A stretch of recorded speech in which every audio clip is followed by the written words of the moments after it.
Watch this, and you'll wield power without uttering a word. There is a quiet tyranny that governs the modern world, one we rarely name but feel in every frantic reply, every impulsive outburst, every desperate grasp for validation. It is the suffocating pressure to fill every silence with words, to bend every impulse to reaction, to cling to every emotion as if it were a lifeline. You know it.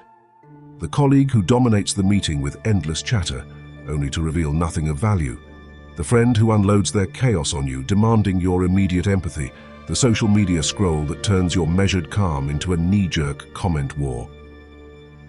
And in the aftermath, you sense the erosion, not just of your time, but of your influence, your command, your very sovereignty over your inner world. This video is for those who have watched their authority slip away in the noise, for those exhausted by the illusion that more words mean more control, for those ready to reclaim the throne of their own mind. The compulsion to speak, to react, to attach is not innate, it's engineered.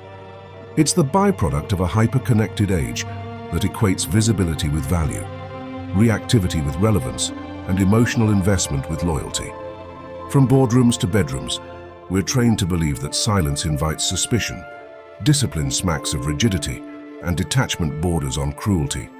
We fill the voids, chase the highs, and hold on tight, all to avoid the phantom terror of being seen as aloof, uncaring, or worst of all, powerless.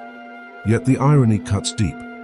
In our frenzy to connect, we disconnect from the one source of true leverage, ourselves.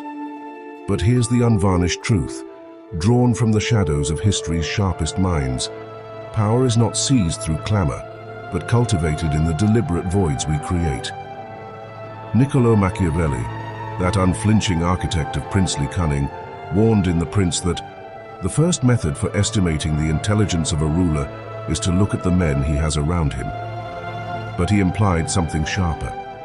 The ruler who masters silence discerns the loyal from the sycophant without a word spoken. Epictetus, the Stoic slave turned sage, echoed this in his Enchiridion. Wealth consists not in having great possessions, but in having few wants. Translate that to the soul. True dominion lies not in endless expression, but in disciplined restraint. And in our era, psychologists like Daniel Kahneman reveal how our System 1 brains, fast, emotional, reactive, betray us into hasty words and attachments, while System 2 thinking, slow and deliberate, forges unbreakable resolve. This isn't abstract philosophy. It's a blueprint for the battlefield of daily life. What follows is a methodical dismantling of the forces that chain you to reactivity, followed by the practical arsenal to wield strategic silence, iron discipline, and cool detachment. We'll strip away the cultural myths that equate quiet with weakness, showing you how these tools, grounded in timeless strategy and modern neuroscience, turn vulnerability into veiled strength. Because in a world that rewards the loud and the clingy, the one who says less controls more. If this strikes a chord, stay with me. What comes next could redefine not just how you navigate chaos, but how you command it. The erosion of personal power begins in the unexamined noise of our lives. We rarely pause to question why a moment's silence feels like surrender, why skipping a gym session spirals into self-loathing, or why ghosting a toxic thread ignites irrational fury. These are not quirks, they're reflexes, hardwired by a society that profits from our distraction. Social media algorithms feast on your outrage. Bosses exploit your availability. Partners test your loyalty through endless emotional bids. The result: a life of diminished agency, meetings hijacked by your own oversharing, relationships poisoned by unchecked reactions, careers stalled by the burnout of perpetual yes. Yet this reflex wasn't forged in you alone. It's a collective inheritance amplified by the digital age. To master strategic silence, discipline, and detachment, we must first excavate their opposites, the cultural and psychological traps that make restraint feel like defeat. This is what we'll uncover next, how the myths of constant connection have disarmed us, and why reclaiming these powers is your sharpest edge. If you're nodding along, hit that subscribe button now. Your future self, the one who turns heads with a glance, not a rant, will thank you. These chains trace back to a subtle indoctrination, one that begins in the cradle of expectation and hardens in the forge of modern life. From childhood, we're praised for the precocious talker, the eager pleaser, the one who shares every feeling like it's currency. Use your words, we're told, as if verbosity equals virtue. Silence, that's for the sullen, the suspect. By adolescence, screens accelerate the assault. Notifications as dopamine dealers, likes as loyalty oaths, FOMO as the great unattacher. We learn that detachment is isolation, discipline is deprivation, and strategic pauses invite predators to fill the void.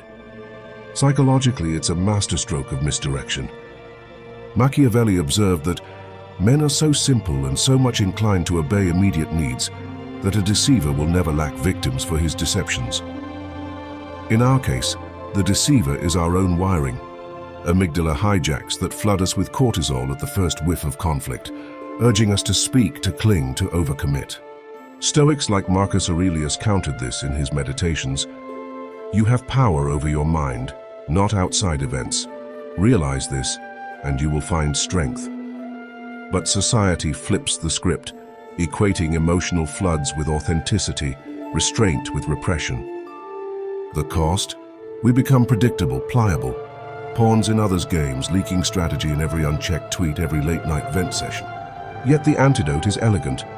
Recognize these as tools of control, not truths of the self. By naming them, you begin to loosen their grip. But insight alone is inert. True power demands application, the deliberate practice of silence as a scalpel, discipline as armor, detachment as a shield. We'll forge those next, with steps you can deploy tomorrow. Strategic silence isn't the absence of sound. It's the deliberate orchestration of it, a Machiavellian feint that invites others to overplay their hand while you observe from the shadows. In The Prince, Machiavelli advises rulers to be a great pretender and dissembler, revealing little to gauge loyalties. Translate to today. In a salary negotiation, don't counter with a torrent of justifications. Pause. Let the awkward air thicken. Watch your boss fidget, backpedal, sweeten the offer. Studies from Harvard Business Review confirm it. Negotiators who embrace silence close 20% better deals as the void compels concessions. Practically wield it like this. Next team meeting, when the floor opens, hold your tongue for 5 beats. Not to seem aloof, but to let the eager beavers expose weak ideas first. On Instagram, DMs from a flaky contact. Reply after 48 hours or not at all. Your scarcity amplifies your value, filtering out time wasters. In family dinners turned debate traps, deploy the echo pause. Reflect their point verbatim, then fall silent. They unravel. You gain intel without expending breath.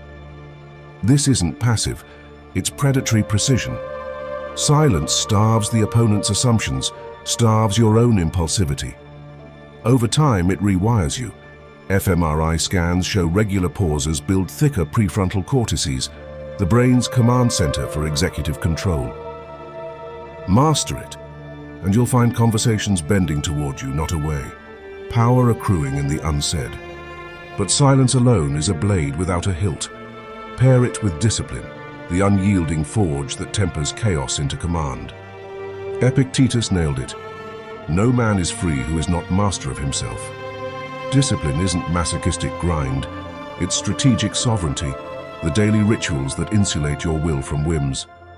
In our fractured era, it's your bulwark against the siren call of endless scrolling impulse buys, or that third drink sealing a regrettable hookup.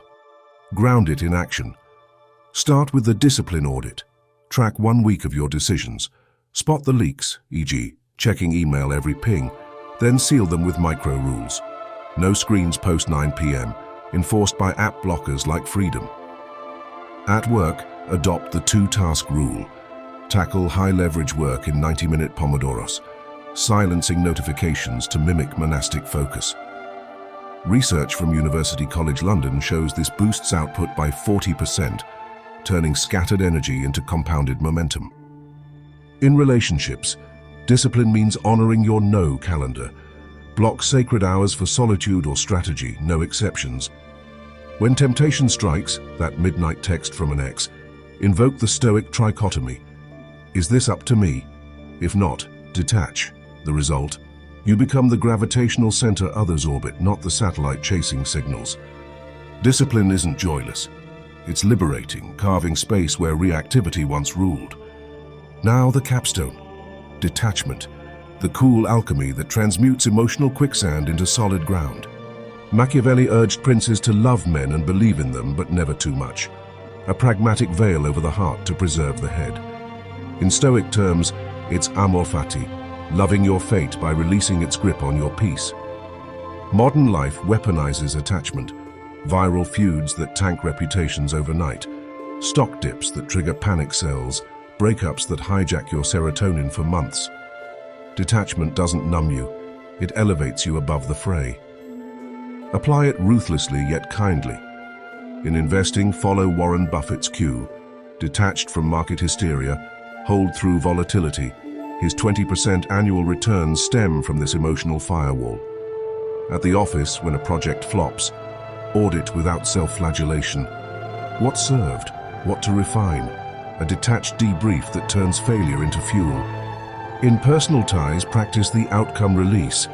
Date with curiosity, not conquest. Swipe left on red flags without the autopsy session. Ghosting a draining group chat? Frame it as curating your circle, not cruelty. Psychology's attachment theory shows secure folks, the detached, attract healthier bonds. Daily drill.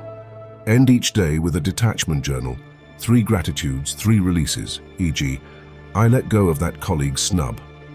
Over months, it shrinks your amygdala's overreach, per mindfulness studies in Nature Neuroscience. Detachment isn't isolation.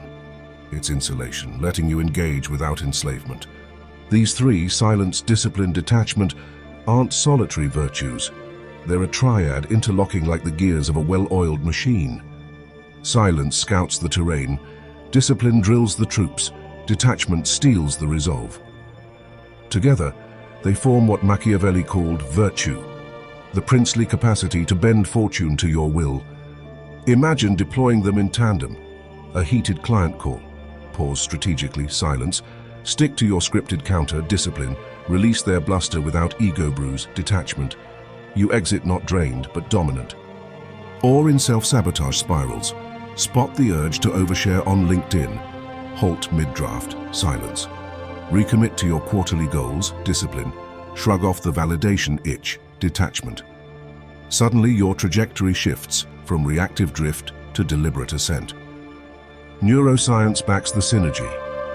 These practices thicken your brain's default mode network, fostering the introspection that turns survivors into strategists. In a noise-drenched world, this triad isn't optional. It's your invisible empire. The ultimate reckoning. Those who recoil from your newfound poise never valued you. They valued your unraveling. True allies, mentors, partners, peers, thrive in the space you command, respecting the silences that invite depth, the discipline that inspires emulation, the detachment that models maturity. The rest, they fade, collateral in your ascent, and that's not loss, it's refinement. Machiavelli knew it is much safer to be feared than loved, but with this triad you earn both. Feared for your unshakable core, loved for the quiet strength it radiates. So if this blueprint ignites something fierce in you, drop a comment below, I claim my silence. Let it be your first act of strategic restraint. Share this with the one ally who needs it, or the rival who underestimates you. And subscribe. The next video unpacks the dark arts of reading rooms like a prince, turning observation into opportunity. Your reign begins now. I'll see you in the shadows.